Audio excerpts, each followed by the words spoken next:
Hati ang opinyon ng mga manggagawa sa Pampanga sa pagkakapasa ng panukalang batas sa kamara para sa compressed work week o 4 na araw na pasok sa trabaho kada linggo. Narito ang report ni Justin Sayo. Lusot na sa kamara ang panukalang ibaba sa 4 na araw na lamang ang pasok sa trabaho kada linggo, pampublikong opisina man o pribado. Sa House Bill number 6152, magkakaroon ng compressed work week kung saan hahabaan ang karaniwang oras ng trabaho hanggang 12 oras kada araw. Hindi dapat bababa sa 2 araw ang rest day o pahinga ng isang empleyado at hindi naman lalampas sa 48 oras kada linggo ang kanyang trabaho. Tatanggap ng overtime pay ang empleyado sakaling lumampas sa 48 oras kada linggo ang naibigay na serbisyo. Sa ganitong paraan daw, ayon kay Baguio City Representative Mark Go, magkakaroon ng work-life balance ang mga empleyado.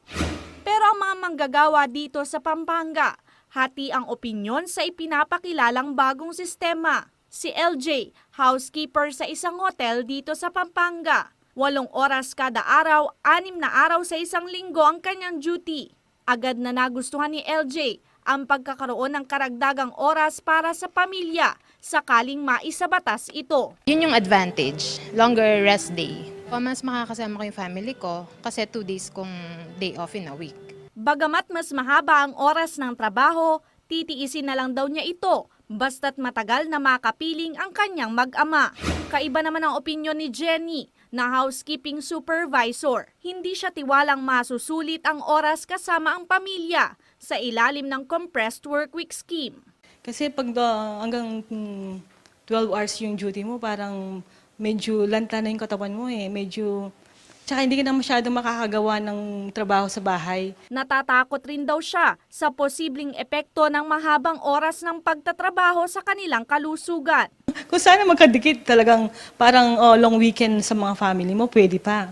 Pero I'm not sure nga, yung magkahiwalay pa, siguro medyo mayroong komplikasyon yan.